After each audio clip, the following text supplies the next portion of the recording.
Clip বাণিজ্য খুবই চর্চিত। দেখা যায় নাটকের নাটক থেকে আলাদা ক্লিপ কেটে উল্টাপাল্টা নাটকে হেডিং মেডিং দিয়ে ক্লিপ ছাড়তেছে। অনেক সময় টিভির একরকম হয় বা অনলাইনে একটা নাটক গেছে এক নামে, পরে আবার ওই নাটক আবার অন্য নামে আবার কোম্পানি, শুধু বিজনেসের কারণে শিল্প বা অনেকখানি ক্ষুণ্ণ হচ্ছে বলে। এটা আমার অভিজ্ঞতায় তেমন নাই। আমার কাজগুলো আর কি যা দেখি সেটা দেখা যায় যে একটা সংলাপ ধরেই আসলে আপলোড হচ্ছে এরকম। এর বাইরে রকরকে কোনো আসলে ক্যাপশন দিয়ে কোনোটা হচ্ছে কিনা খুব একটা আমি আসলে যাই না। এক দুইটা পরে সেটা কি আমাদের কোনো কাজ কিনা আমি বুঝি না। এটা সামটাইমস আসে অনেক কিছু, অনেক সময় ধরেন যে ফরেন কোনো কাজের ক্লিপ আসে বা ইয়ে আসে এটা। আমার দেশীয় এটা এরকম মনে হয়। দেশীয় অনেক কন্টেন্ট দেখে যেটা অনেক ফানি ইয়ে থাকে, মানে উপরে ক্যাপশন থাকে। তো ফানটা এমন না যে এটা খুব 20-22 বছর হয়, হয়তো দেখি যে শ্বশুরের সাথে জামাইয়ের তর্ক, মানে এরকম ক্লিপ এই টাইপের বেশি আসে। আর যেটা বললেন যে দেখা যায় যে এক নাটকের নাম চেঞ্জ করে আবার এটা আপলোড করা, তো দেখা যায় একটা নাটকের মোটামুটি অনেক 1 বছর পুরাতন, এটা আমিও খেয়াল করলাম আমার 1-2টা কাজে। তো সেটা সেক্ষেত্রে হয় কি যে ধরেন আমি কখনো হয়তো আমার কাজটা সার্চ করছি কাউকে দেখানোর জন্য, আমি খুঁজে পাচ্ছি না, এরকম হয়। আবার দেখছি যে কোনো একটা নামে নতুন একটা থাম্বনেল দিয়ে নতুন একটা নামে এই কাজটা আসা, তো এটা একটু তো বিব্রতকর অবশ্যই। কারণ আমি হয়তো কাউকে আমার কাজটা দেখাতে চাচ্ছি যে একটা কাজ দেখো, বাট আমি সার্চ দিয়ে পাচ্ছি না। হ্যাঁ, বা সার্চ দিয়ে পেলেও দেখা যাচ্ছে যে অনেক কাঠখড় পোড়াতে হচ্ছে আর কিরকম হয়ে যায় কোন একটা। এবং ওই কাজগুলোই আবার ইয়ে করে যে কাজগুলো আসলে খুব জনপ্রিয়তা পাওয়া। তো আমি জানি এটা এক ধরনের মিশ্র প্রতিক্রিয়া বা মিশ্র এক ধরনের ফিল দেয় কিনা, যখন এই কাজগুলো আমাদেরই কোনো দর্শক দেখে রাখছেন, তার কাছে হয়তো নামটাও মনে রাখা, মনে তার রয়ে যাওয়া, সে যখন একটা নতুন নাম দেখে ক্লিক করে দেখে যে সেই নাটকটা আবার দেখছে, তো এটাতে তার এক ধরনের বিরক্তি তৈরি হয় কিনা, আমার হয়। তো এটা তো অবশ্যই এটা একটু বিব্রতকর। ভ্যালেন্টাইনে বা সাংস্কৃতিক কাজ দেখবো, ভালোবাসা ভালো রাখা ছাড়াও আর কি কি দেখবো? ভ্যালেন্টাইনে বেশ কিছু কাজ আসবে, তার মধ্যে মুসলিম শুভ ভাই, ওনার সাথে একটা কাজ করা আপনি না তুমি, কাজটা খুব সিম্পল বাট ভালো লাগবে এরকম। আর আমার মিজানুর রহমান আরিয়ান ভাই, ওনার সাথে একটা কাজ আসবে, খুব সম্ভবত এটার নামটা ছোট ছেলেই হবে, বা সরি প্রেমিক হবে এই। তো এই তারপর কাজ আসবে আরো বেশ কিছুই। আপনার জুবাই ইবনে বকর, তার সাথে একটা আসবে, সিনেমা হলে একটা কাজ আসবে, আপনার হিও মার্টিনিতে একটা কাজ আসবে এরকম। আরেকটা কাজ আসবে আপনার ইসে বিন্দু বিশালে। তো এই 5-6-7টা কাজ আসবে, যেগুলো নিয়ে আমি একটু আশাবাদী যে ভালো লাগবে। ভালোবাসা ভালো রাখতে কতটা আসলে আপনি আরেকটা কাজের কথা বলতে চাই, সাইফুল খান, ওনার সাথে একটা কাজ করা, সাইফুল হাফিজ খান। এই কাজটা আমরা জামালপুরে শুট করে আসলাম। আই থিঙ্ক কাজটা বেশ করে ভালো লাগবে। ওটাতে আমি আর স্পর্শিয়া কাজ করেছি আর কি। তো এর ভিতরে যাদের সাথে কাজ করা হলো, পায়েলের সাথে তানজিন তিশা, সামিরা খান মাহি, স্পর্শিয়া, তটিনী। এটা একটু বলেন, আপনি পথিক এবং শারদিন যে আসছেন একসাথে, আপনার বন্ধু আবার পথিকও আপনার নির্মাণের বন্ধু, সবকিছু মিলে যে আবার শারদিনের কামব্যাক। আচ্ছা, এই ব্যাপারে কি বলবো, আমার তো ভীষণ ভালো লাগছে যে শালীন ফারজানা, তার সাথে আমার দীর্ঘদিন পর আবার দেখা, কাজ হওয়া। তো এখানে যে গল্পটা, সেই গল্পটার ব্যাপারে বলছিলাম যে প্লটটা খুব দুর্দান্ত। এই যে বোঝাপড়া এবং বোঝাপড়া হয়ে ওঠে না আমাদের, সেটা মেনে নিয়েও আমাদের যে সামনে চলতে হয় বা সেটার উপায় কি হতে পারে, কি ধরনের পয়েন্ট আমরা দাঁড় করাতে পারি এবং সেগুলোকে মেনে সামনে আগাতে পারি, সেই ধরনের একটা প্লট। সেখানে আমরা কাজ শুরু করলাম আজকে প্রথম দিন। তো আমার ভালো লাগছে কাজ করে। এবং সাধন ভাই আসলে শালীন ফারজানার কথা বলছিল এই গল্পটা হওয়ার পর, সে হলে ভালো হয়। তো গল্পে কিছু বিষয় আছে যেটা থেকে আমাদের মনে হলো যে শালীন ফারজানা হলে ভালো হয়।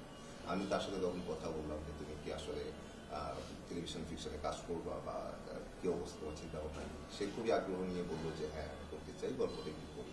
গল্প পড়ার পর সে বললো যে নাইস, এই গল্পটা করতে চাই।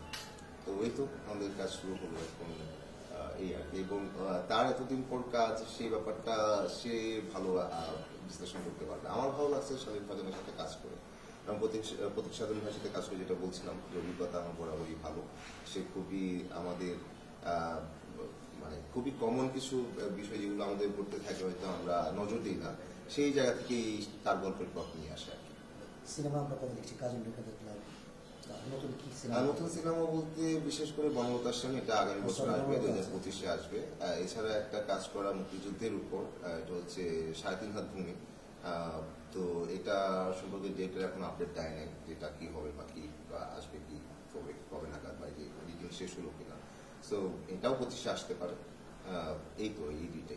আর 25-এ মানে আপনার ভিউ করছে কি?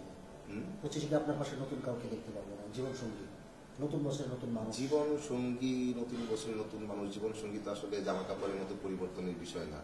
তো এটা তো আসলে জন্ম মৃত্যু বিবাহ, যেমন আল্লাহ পাক জানেন। তো জীবন সঙ্গীর ব্যাপারটা এটা চলতে চলতে হাঁটতে হাঁটতে যদি কারোর সাথে আমার আসলে মিলে যায়, বা কাউকে যদি আমার ভালো লেগে যায়, কারো যদি আমাকে ভালো লেগে যায়, এটা হতে পারে। এটা আমি আসলে বলতে পারি না যে হ্যাঁ নতুন বছর নতুন সঙ্গী দিব, নতুন বছরে আমি একটা হাতি কিনবো, একটা ঘোড়া কিনবো, এটা বলতে পারছি না। ওইটাও নিশ্চিত করে বলা যায় যে নতুন বছর একটা ঘোড়া কিনবো, বাট এই ব্যাপারে বলা যায় না। পুরান বছরে কেউ আছে কিনা আসলে সিঙ্গেল নাকি? অনেকে অনেক কিছু বলে। পুরান বছর কি এই বছর চলতেছে? হ্যাঁ আমি সিঙ্গেল। এখন সিঙ্গেল, আমি প্রশ্ন শুনে খুব আনন্দ পাচ্ছি আসলে। এটা কি অফিসিয়াল নন অফিসিয়াল নানা রকম আছে? ওকে, হ্যাঁ মানে আপনি সিঙ্গেল, এটাই বলতে চাচ্ছি।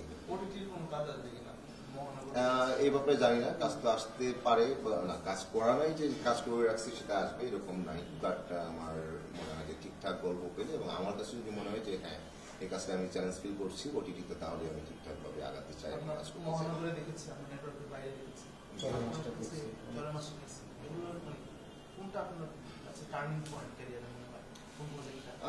প্রতিটা প্রজেক্টই আমার লাইফে আসলে টার্নিং পয়েন্ট, কারণ প্রতিটা প্রজেক্টই আমার চেষ্টার কোনো কমতি ছিল না। আমার সামর্থ্যের মধ্যে যতটা চেষ্টা করা যায় আমি করে আসছি, এবং প্রতিটা প্রজেক্টই হয়তো আমাকে নতুন কিছু দর্শক দিয়েছে, বা নতুন কিছু মানুষের কাছে আমি ভালো লাগার হয়ে ওঠা এই প্রতিটা প্রজেক্টে। বা এখন যে নাটক করছি, প্রতিটা নাটকে আমার নতুন কিছু দর্শক দেয় আসলে।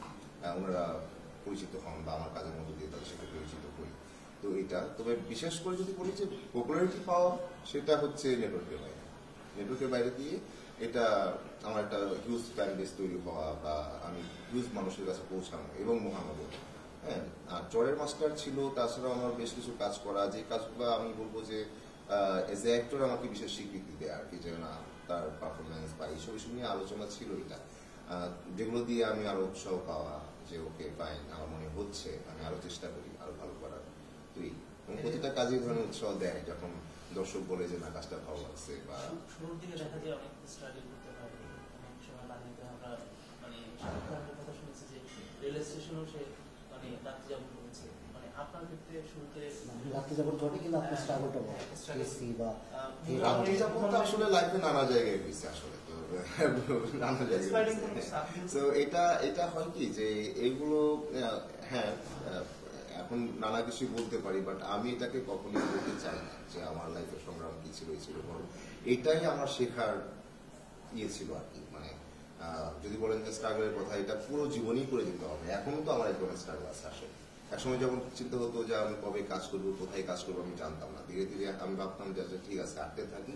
হাঁটতে হাঁটতে যেহেতু আমি একটা অজপাড়াগাঁয়ে থেকে ঢাকা চলে আসছি, সেখানে একটা পাবলিক বিশ্ববিদ্যালয়ে পড়ছি, এখানে একটা থিয়েটার করছি, এবং ভোকাবিনয় করছি বা গান করছি। তো এই পর্যন্ত যেহেতু আসতে পারছি, এবং আমার আশপাশে যেহেতু অনেক মানুষ, কেউ কেউ আমাকে একটা শর্ট ফিল্মের জন্য ডাকে, তো হাঁটতে থাকি, একটা এই বন্ধু জুটেই যাবে। তো এই বন্ধু জুটে যাওয়া, এই কাজ করছি, সামনে আরো অনেক বন্ধু জুটবে, তাদের সাথে আরো দুর্দান্ত কাজ হতে পারে, সেই আশাটাই রাখি। এবং এর ভিতর তো নানা রকম সংগ্রাম যায়। সংগ্রাম যে শুধুমাত্র ধরেন যে এটাকে কি বলা যায়, যে শারীরিক বা মানে নানা কিছু করছি, যে আমি খেতে পারছি না, আমি এতদিন উপোস ছিলাম, এতদিন এই ছিলাম, এতদিন ঘুমাতে পারিনি এই জায়গায়, সেটা না। মানসিক সংগ্রামটা তো আরো অনেক বড় বড় বিষয়। তো আমরা সংগ্রামের কথা যেগুলো বলি, আমরা অনেক বেশি করি, হাইলাইট করি, বরং এই ধরনের সংগ্রাম সবার জীবনেই থাকে। আমি আজকে আপনার সঙ্গে কথা বলছি বলে বলতে পারছি, আবার প্রতিটা মানুষেরই সংগ্রাম আছে যারা বলতে পারে না। তো তাদের সংগ্রামটাকে কোনোভাবেই আমি ছোট করে দেখতে চাই না। প্রতিটা মানুষই সংগ্রাম করছে, আপনি সংগ্রাম করছেন, কিন্তু আপনার সংগ্রামটা কিন্তু আমি জিজ্ঞেস করছি যে আপনার জীবনের সংগ্রাম কি।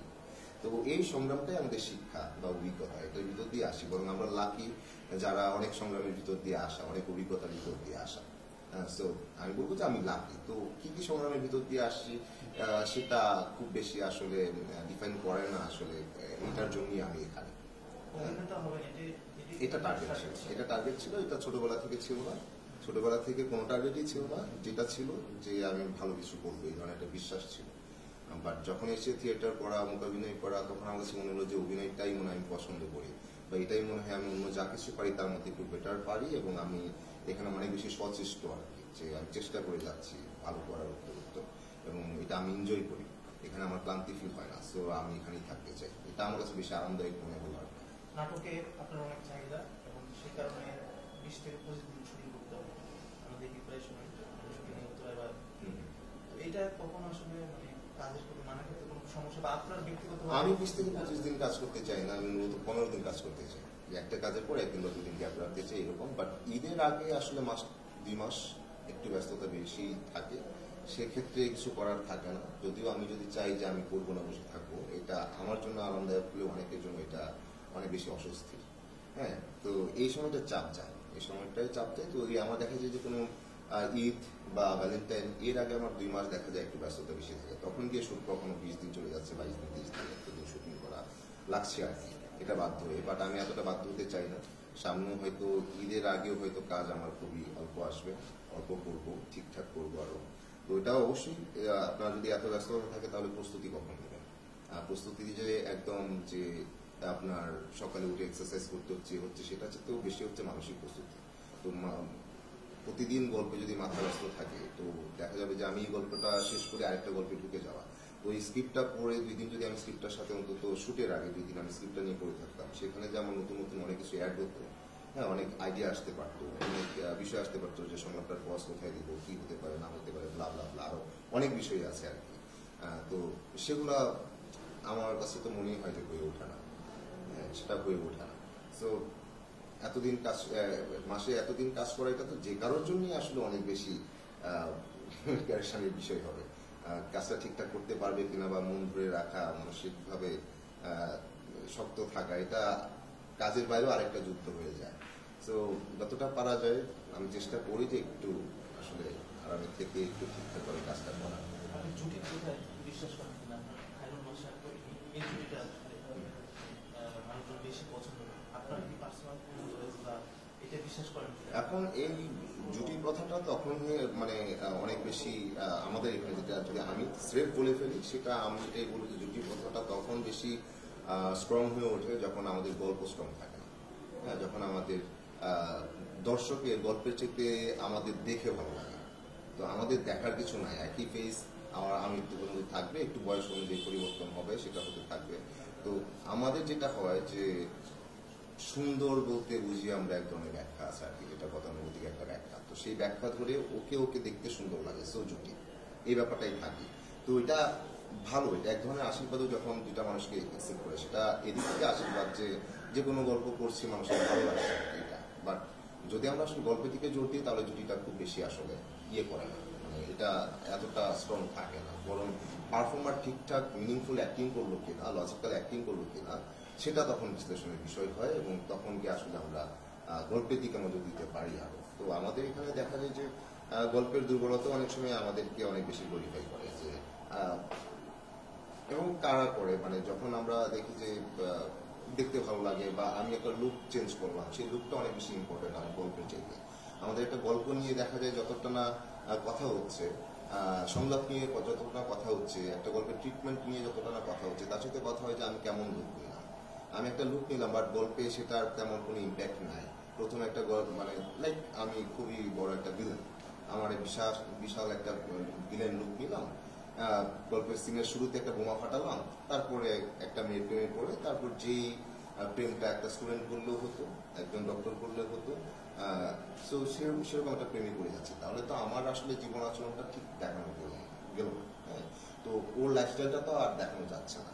তো সেই ক্ষেত্রে আমার কাছে মনে হয় যে এই বিষয়ের দুর্বলতাগুলো আমাদের দেখা যায় যে গল্পের চেয়ে অন্যান্য দিকে মনোযোগী করে বেশি আমাদের দর্শকদের। অভিনয়ের পাশাপাশি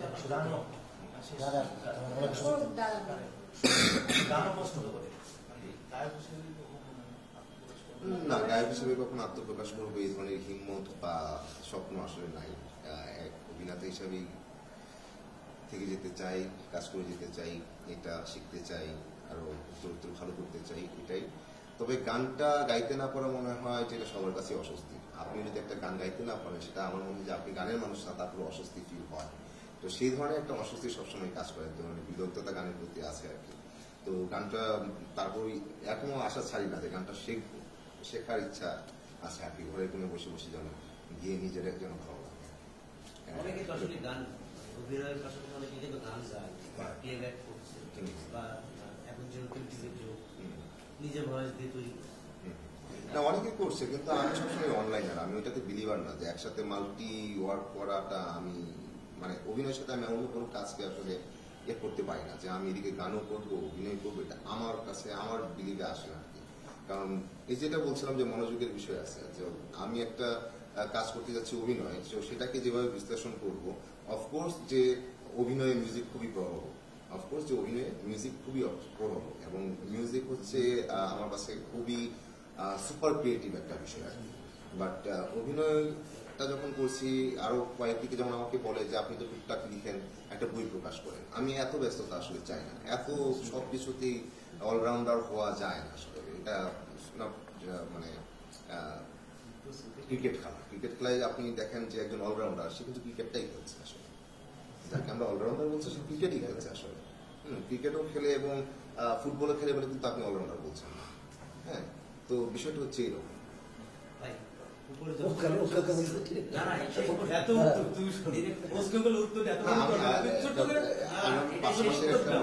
পাঁচ মাসের বা এক বছরের জন্য আমি একটা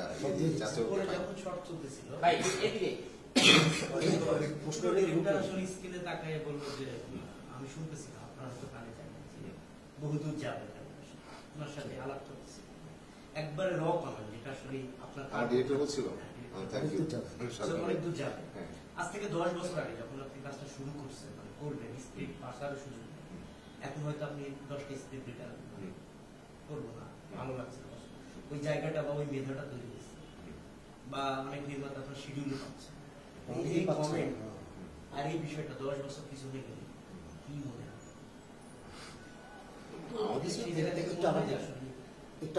আমি একটু মানে আরেকটু ক্লিয়ার হই, মানে কি 10 বছর আগে অবস্থান, এখন তুমি স্ক্রিপ্টের গল্প সিলেকশন করতে পারছো, মানে এই 10 বছর ডিফারেন্ট। আগে তুমি এখন আপনি নিজের কাজের জন্য মুখিয়ে থাকতেন, এখন আপনার কাছে কাজ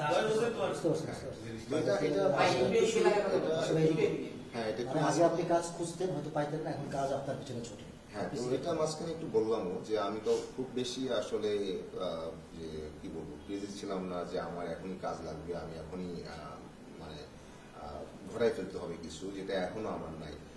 বাট যেটা চিন্তা করতাম, যেহেতু আমি হাঁটতে হাঁটতে এত দূর আসা, আমি হাঁটতে থাকি, পথ তৈরি হয়ে যাবে।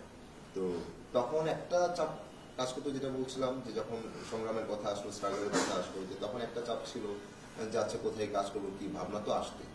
তো আর এখন অনেক কাজ, সেটার মধ্যে এক ধরনের মাঝে মাঝে ফার্স্ট্রেট হয়ে যায় বা ফ্রাস্ট্রেশন কাজ করে, যে অনেক কাজ, কিন্তু কয়টা আসলে কাজের মতো কাজ, বা কয়টা আমি সন্তুষ্ট হচ্ছি। হ্যাঁ, আবার ধরেন যে একদমই যেটা করছি সেটাও যদি না করি, তাহলে যে বসে থাকবো, আসলে অভিনয়টা তো এক ধরনের নেশা, এবং নেশা হয়ে গেছে আসলে, নেশা এখন পেশা হয়েছে আসলে। তো এই অভিনয় না করে বসে থাকাটাও পসিবল না, আমি মানে মানসিকভাবে সুস্থ থাকবো না আর কি, এরকম একটা ব্যাপার। তো এই, এবং যেটা হচ্ছে যে এখন এত ব্যস্ততা, তখন এটা ভাবতাম কিনা, এই ধরনের একটা চিন্তা ছিল, মানে প্রশ্নটা থেকে এই ধরনের একটা অ্যাঙ্গেল ছিল, যে তখন ভাবতাম কিনা যে আমি এরকম ব্যস্ততা আসবে। তখন যেটা ভাবতাম যে আমি ভালো কিছুই করব, ভালো কাজের সাথেই থাকবো, ব্যস্ততাটা যেন ভালো কাজেরই বাড়ে, যেন ভালো কাজের সাথেই ব্যস্ততাটা থাকে আমার, এবং এই ব্যস্ততাটাই যেন আমার আসে, এই ব্যস্ত থাকলেও যেন ঠিকঠাক কাজটার মধ্যেই ব্যস্ত থাকে। তো এটা অনেকটা হচ্ছে, আরো সামনে হবে, ধীরে ধীরে আসলে আরো গুছিয়ে উঠতে হবে, গোছাতে হবে।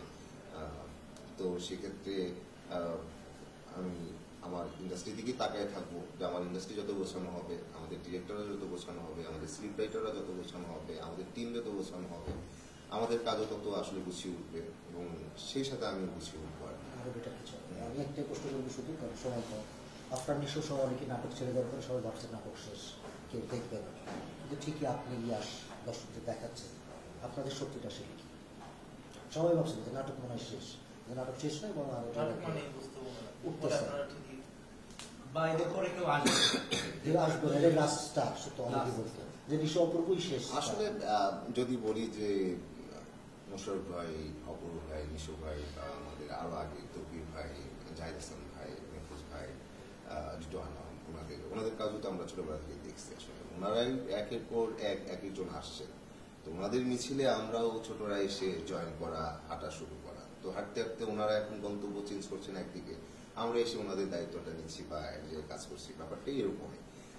সেই জায়গায় আমাদের কাজ দর্শকরা গ্রহণ করছে এটা বলছেন, তো এটা খুবই ভালো লাগার এবং তাই তো চাই। তো সেক্ষেত্রে আমি যদি ব্যক্তিগত ভাবে বলি, আমি চাই যে এমন কিছু গল্প করতে যে গল্পটা একজন দর্শক দেখার পর তার ভালো লাগবে।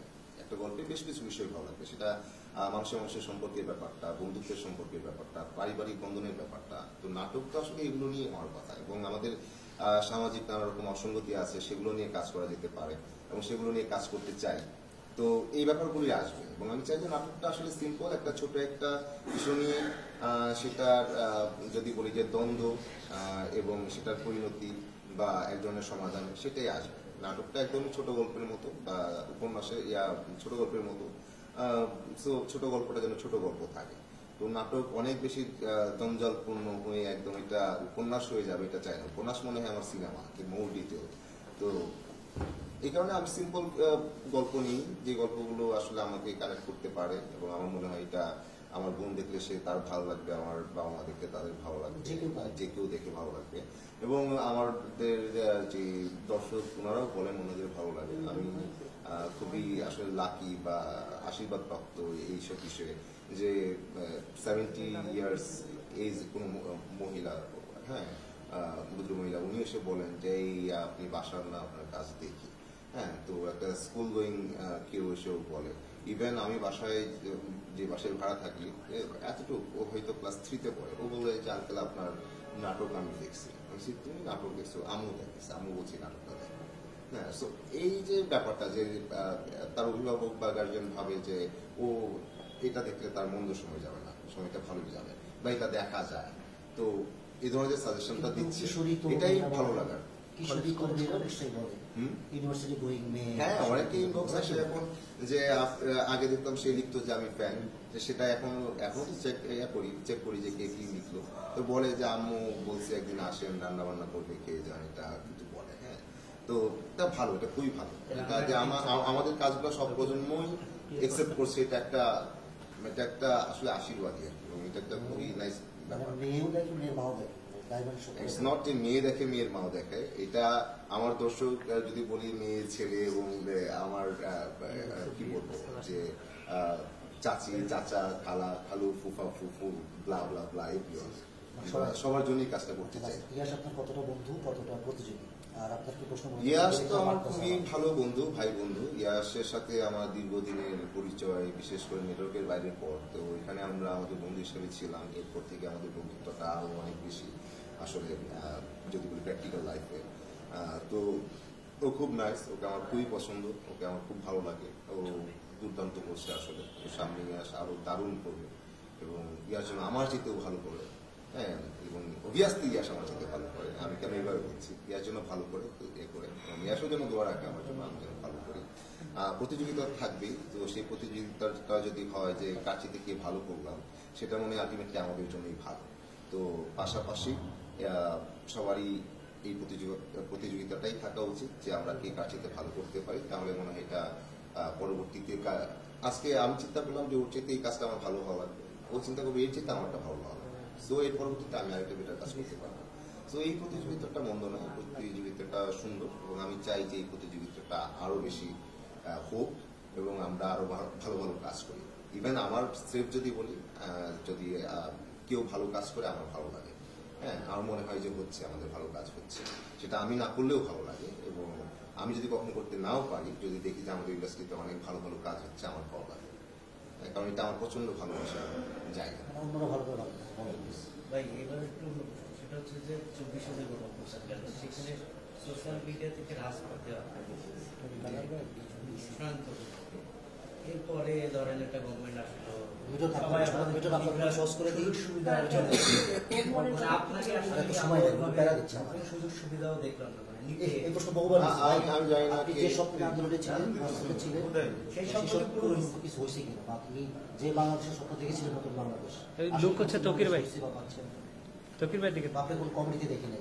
নতুন বাংলাদেশ যে স্বপ্ন দেখে আসলে মানে আমি বলবো যে আমি একটা আন্দোলনের সাথে ছিলাম, এটি তো যেটা ছিল যে আমি মানুষের পাশে ছিলাম বা মানুষের পাশে থাকার চেষ্টা করা একজন আর্টিস্ট হিসেবে। যখন আমার ভাই মরছে, আমার পাশের বাসায় এক ভাই মরছে রাস্তায়, এবং আমার আমার দেশের ছাত্ররা মারা যাচ্ছে, আমি তো মারা যেতে পারতাম। আমিও স্টুডেন্ট ছিলাম, আমার ছোট বোন স্টুডেন্ট এখনো, সেও তো ক্যাম্পাস থেকে ফেরার পথে মারা যেতেই পারতো, এটা হতে পারে। সো এটা তো আমরা চাই না, এটা কাম্য নয়। এবং আমাদের সরকার কর্তৃক আমাদের উপর এই ধরনের নির্যাতন, এটা মানে কল্পনাতীত, কখনো কল্পনা করি নাই যে এই দেশে এরকম কিছু ঘটতে পারে।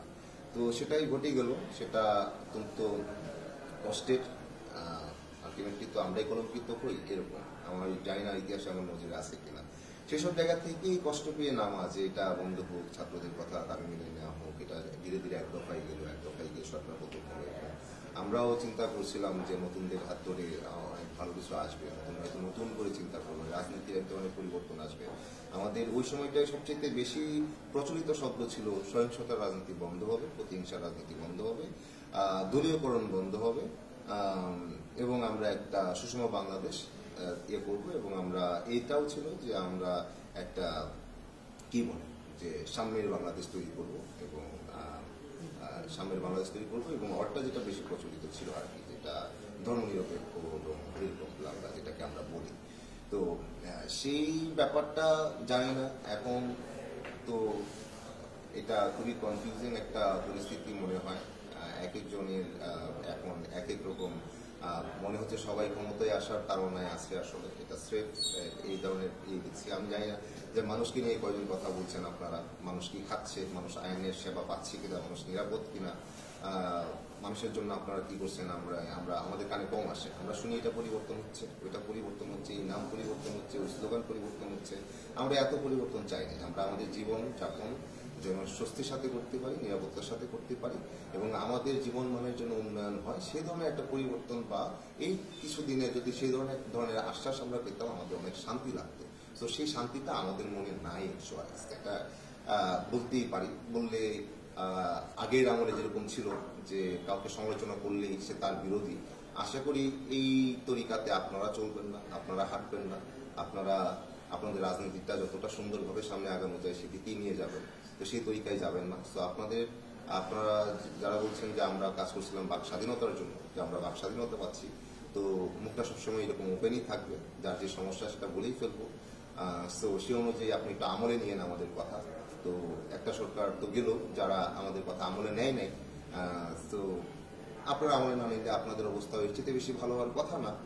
তো এই ইতিহাস থেকে যেন, দুঃখের বিষয় ইতিহাস থেকে কেউ শিক্ষা নেয় না, কিন্তু তারপরে যেন আমরা অন্তত কিঞ্চিত এই বিষয়গুলোর থেকে যেন আমরা সচেতন থাকি, আমি এটাই রিকোয়েস্ট করবো। এবং আমরা চাই আমাদের স্বস্তির জন্য একটু কাজ করেন, আমাদের ভালোর জন্য একটু কাজ করেন, আমরা যেন আপনাদের জন্য দোয়া করতে পারি, আপনাদের জন্য আমরা ভালোবাসতে পারি, এবং আপনারা আমাদের ভালোবাসার পাত্র হয়ে ওঠেন। সবাই প্রশ্ন করছে, মানে আপনার একটা প্রশ্ন কাটুস কেমন? যতই খেলো কাটুস দারুণ আছে, কাটুস খুবই লক্ষ্যে একটা বাচ্চা। কাটুসের সাথে কুটুসও আছে, কুটুস হচ্ছে খুবই বান্দর টাইপের, ওকে আমি মাঝে মাঝে বান্দর বলে ফেলি। কাটুস খুব ভালো, কাটুস খুব চুপচাপ, খাওয়া দাওয়া করার সময় ডাকে, খাওয়া দাওয়া পরে পাশে এসে বসে থাকে, কোলে এসে বসে, ঘুমালে পাশে শুয়ে থাকে। আর কুটুসকে আমি দৌড়ায় পারি না পিছনে, ওকে কোলে নেওয়া যায় না, ও পাশে এসে বসে না, ও সবসময় একটা শিয়ালের মতো আচরণ করে, ধূর্ত, মানে কেমন যেন উকি টুকি দিবে, দেখবে, সরে যাবে, আসবে, এরকম। তো কাটুস দুজনই ভালো আছে। মশারির বাড়ি থেকে মশারির বাড়ি থেকে দিকে আপনার দিকে ঢাকায় থাকে, মশারির বাইরে একদম পছন্দ করি না, মশারি একদম পছন্দ করি না। তো ওই দিন মশারি টানালাম, তো তখন তারা দুজন কাটুস কুটুস নিচে খেলছিল। আমি যদি বুঝতাম যে তাদেরকে ভিতরে নিয়ে আসি, ভিতরে থাকতো না তখন, কারণ তাদের তখন ঘুম পায়নি। যখন ঘুম পাইছে তখন আসার চেষ্টা করছে, পারেনি। তো আমার একটা ছোট্ট টেবিলের মতো, এটার উপর চার্জার থাকে, সেই থাকে, তো সেটাতে এসে সে খুব কায়দা করে বসে দেখলাম যে ঘুমাচ্ছিল সকালে। আমার কাজিন সেটার ছবি তুলে রাখছে। আমি ঘুম ভাঙার পরে দেখলাম যে ও ওখানে, তারপর ওগুলো ছবি তুলে রাখছি। তো তখন মনে হলো আর কি যে আমি একটা পোস্ট করছিলাম যে একমাত্র বিশ্বস্ত সঙ্গী, আর ওরাই এরকম, ওরাই এরকম। তাইলে আমরা আগে